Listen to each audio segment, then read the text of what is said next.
إن الحمد لله نحمده ونستعينه ونستغفره ونستهديه ونعوذ بالله من شرور أنفسنا ومن سيئات أعمالنا. من يهده الله فلا مضل له ومن يضلل فلا هادي له وأشهد أن لا إله إلا الله وحده لا شريك له وأشهد أن محمدا عبده ورسوله.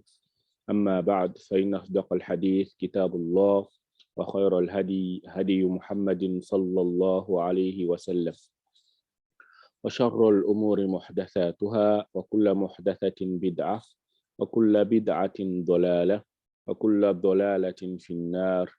أما بعد. Assalamu alaikum wa rahmatullahi wa barakatuh. Bienvenue dans cette nouvelle vidéo concernant nos cours de l'apprentissage de la langue arabe basé sur le livre Durusul Lughati al-Arabiyya li ghayri an-natiqina biha.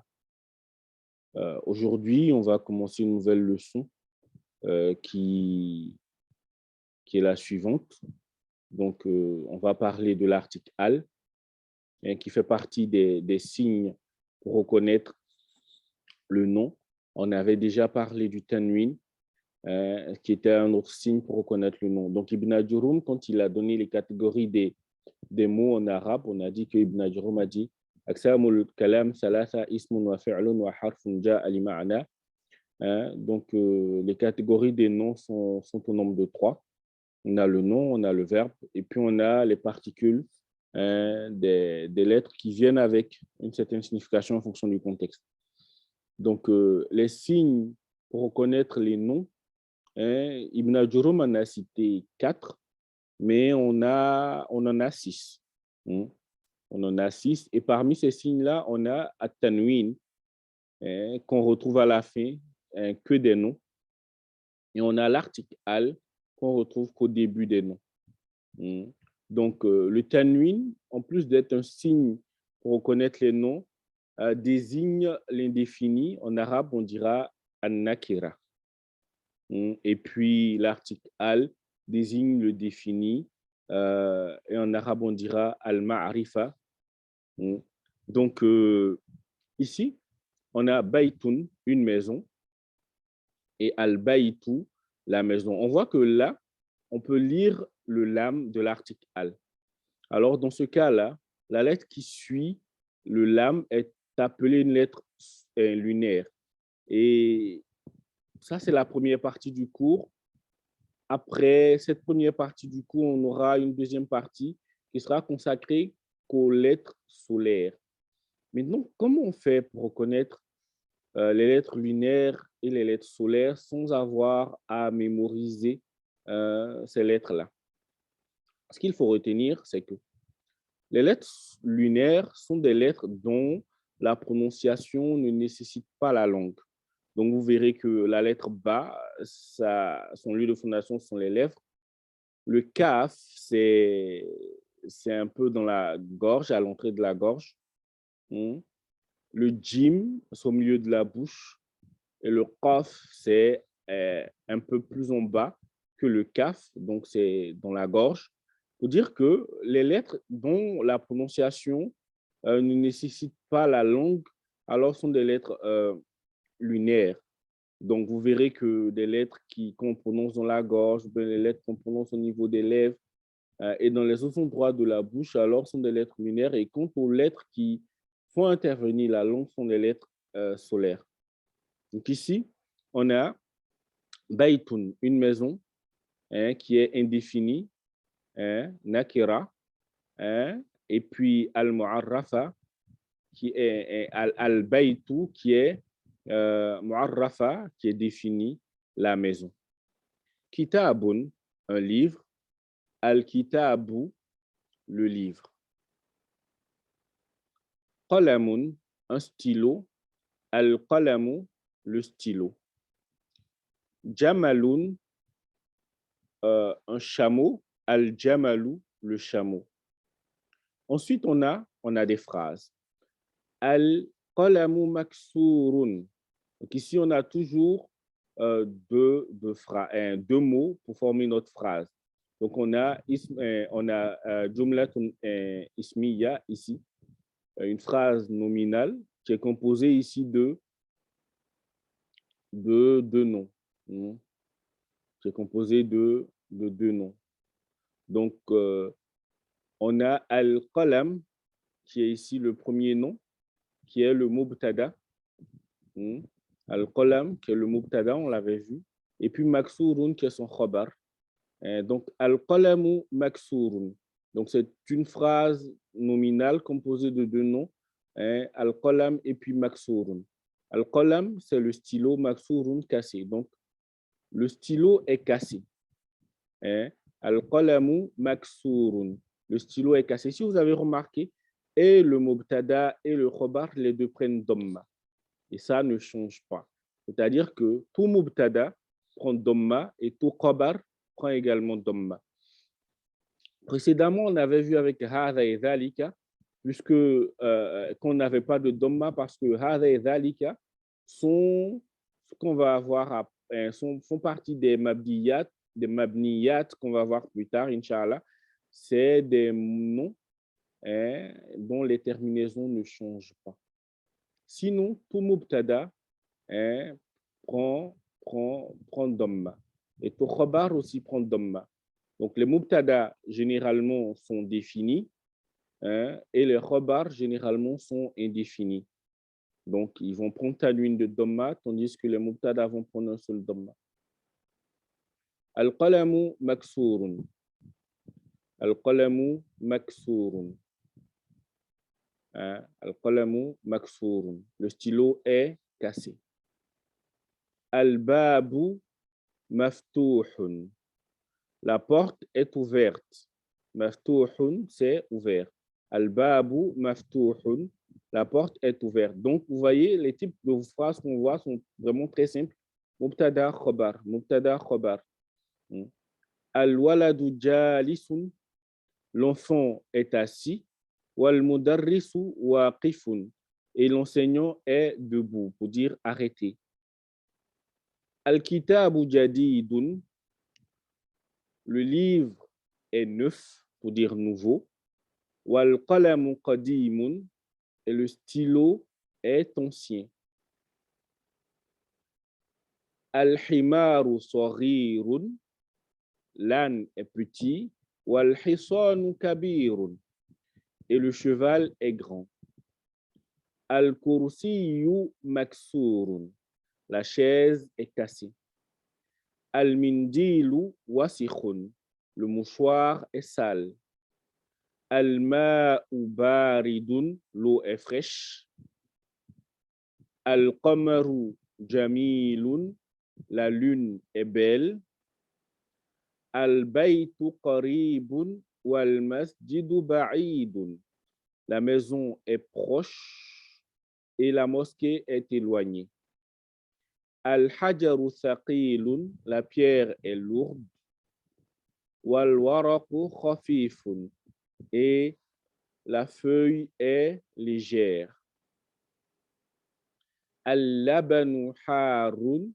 Le lait fermenté est aigre. Mais dans d'autres circonstances, harun voudra dire chaud. Si par exemple on utilise avec l'eau, si on dit al-ma'u harun, ça voudra dire que l'eau est chaude. Al-qamisu nadhifun. La chemise est propre. Exercice. Donc, les exercices, on dit Iqra waktub ma'a dabti awakhir al-kalimat. Lis et écris en précisant la terminaison des mots. Donc là, on nous demande de lire et d'écrire en précisant la terminaison des mots pour voir si on a compris le principe. C'est-à-dire qu'un mot qui n'a pas d'article al, il doit prendre tanwin de dhamma. Un mot qui a l'article al, alors prend qu'un seul dhamma. Pour voir si on a compris le principe de nakira et de mu'arrafa. Ensuite, on a iqra waktub. Ici, on demande de lire et d'écrire. Et là, vous voyez qu'on n'a pas mis les harakat pour voir si on est capable de lire sans les harakat. Après, on dit imla il faragha fima yali biwad'i al-kalima biwad'i al-kalimati al-munasibati min al-kalimati at-taliya. Donc, il faut remplir les vides qui suivent en mettant le mot qui convient parmi les mots suivants. Et les mots suivants sont jamilun, wasikhun, maftuhun, harrun, thaqilun, et puis khafifun. Donc, il faut remplir les vides qu'il y a dans les 6 phrases suivantes avec les mots, avec les 6 mots qu'il y a là. Après, c'est pratiquement la même chose. Imla il farara fima yali biwad'i kalimatin munasibatin. Donc, remplir les vides suivants avec des mots qui conviennent. Donc là, ce n'est pas des mots qui nous sont donnés, c'est nous qui devons les trouver. Après, on a les nouveaux mots. Donc, les mots qui sont apparus nouvellement dans ce cours, qu'on ne connaissait pas au départ. Donc, on a Al-Qamaru, qui est la lune, Jadidun, qui veut dire nouveau, Qadimun, ancien, Wasikhun, qui veut dire sale, Nadhifun, propre, Harun, ça va dépendre de l'utilisation. Si on utilise avec Laban, ça veut dire aigre. Si on utilise avec Alma, ça veut dire chaud. Donc, Alma, c'est de l'eau. Baridun, froid, glacé. Sorirun, petit. Kabirun, grand. Maftuhun, ouvert. Maksurun, cassé. Saqilun, lourd. Khafifun, léger. Jamilun, joli. Waqifun, debout, être debout, hein, être arrêté. Jalisun, être assis. Après, on a la partie avec les huruf shamsiya, les lettres solaires. Najmun, une étoile. An-najmu, l'étoile. Donc là, on verra qu'on ne va pas entendre le lam de l'article al. Rajulun, un homme. Ar-rajulu, l'homme. Dikun, un coq. Ad-diku, le coq. Talibun, un étudiant. At-talibu, l'étudiant. An-najmu ba'idun, l'étoile est éloignée. Ar-rajulu waqifun, l'homme est arrêté ou l'homme est debout. As-sukkaru hulwun, le sucre est délicieux. At-talibu maridun, l'étudiant est malade. Ad-diku jamilun, le coq est beau. Ad-daftaru jadidun, le cahier est neuf ou nouveau. At-tajiru ghaniyun, le commerçant est riche. Ad-dukkanu maftuhun, la boutique est ouverte. Al-waladu faqirun, l'enfant est pauvre. At-tuffahu ladhidhun, la pomme est délicieuse. Et tuffahu, c'est le même genre de mot que as-samak ou bien al-hajaru qu'on a vu dans le cours 2. At-tabibu tawilun, le médecin est grand. Wal-maridu qasirun, et le malade est court. Et là, on parle de la taille. At-tabibu tawilun, le médecin est grand de taille. Wal-maridu qasirun, et le malade est court de taille. Et là, on a les mêmes types d'exercices que précédemment dans la première partie. Il écrit en précisant la terminaison des mots. C'est la même chose. Ici, dans le deuxième exercice, on a pratiquement la même chose. Imla il faragha fima yali biwad'i kalimatin munasibatin, en remplit les vides suivants en mettant le mot qui convient. En mettant le mot qui convient. Après, là, on nous donne une liste de mots, une liste alif et puis une liste ba, et on doit choisir un mot dans la liste ba qu'on fait correspondre à un mot dans la liste alif, de sorte à avoir une phrase qui soit correcte. Une phrase qui soit correcte. Et après, on a également les nouveaux mots. Al-kalimat al-jadida, hulwun, pour dire doux, délicieux. Maridun, malade. Ad-dukkanu, l'épicerie, le magasin, la boutique. Roniyu, Roniyun, riche. Tawilun, grand. Faqirun, pauvre. Qasirun, court. At-tuffahu, les pommes. Et là, on a un tableau qui nous récapitule en fait les lettres solaires et les lettres lunaires.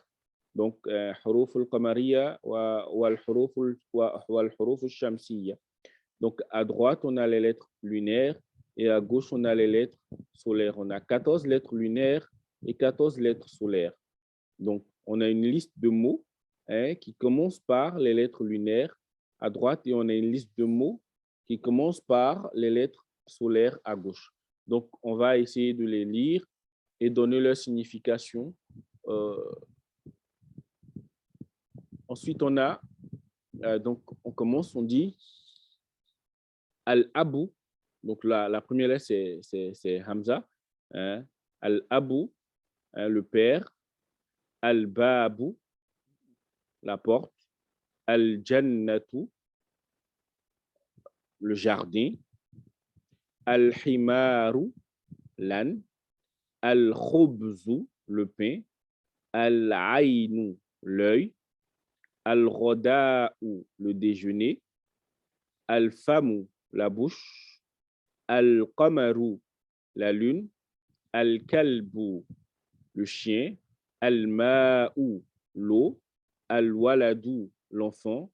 Al-Hawa'u, l'air. Al-Yadu, la main. Et ici, comme on le voit, la particularité, c'est que on prononce le lam de l'article al. On prononce le lam de l'article al et on a les 14 lettres qui sont lunaires.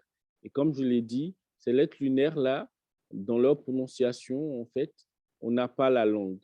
C'est-à-dire que leur lieu de phonation ne fait pas intervenir vraiment la langue. Ensuite, on a les lettres solaires dont la prononciation va nécessiter le concours de la langue. On a at-tajiru et on verra que ici, pour les lettres solaires, on n'entendra pas le lam de l'article al. Par contre, la lettre solaire sera surmontée dans shadda. Donc, on aura la lettre solaire qui sera redoublée. Donc, at-tajiru, le commerçant. As-sawbu, le vêtement. Ad-diku, le coq. Az-zahabu, l'or. Ar-rajulu, l'homme. Az-zaharatu, la fleur. As-samaku, le poisson. Ash-shamsu, le soleil. As-sadru, la poitrine. Ad-daifu, l'invité, le convive. At-talibu, l'étudiant. Az-zahru, le dos. Al-lahmu, la viande. Et An-Najmu, l'étoile. Après cela, ici, on nous donne des exercices et ce qu'on nous demande, c'est de pouvoir lire ces mots-là en respectant les lettres, les règles de prononciation des lettres solaires et des lettres lunaires. Donc, il ne faudrait pas oublier, c'est que lorsqu'on a l'article al qui est suivi par une lettre lunaire, alors on va entendre le lam de l'article al. Par contre, si c'est suivi par une lettre solaire, on n'entendra pas le lam de l'article al et la lettre solaire sera surmontée d'un shadda. Donc, sur ce, on va s'arrêter là. C'est la fin du cours 3. J'espère que vous avez apprécié. Et pour toute question, toute suggestion, n'hésitez pas à me contacter, Inch'Allah. سبحانك اللهم وبحمدك أشهد أن لا إله إلا أنت أستغفرك وأتوب إليك سبحان ربك رب العزة عما يصفون وسلام على المرسلين والحمد لله رب العالمين السلام عليكم ورحمة الله وبركاته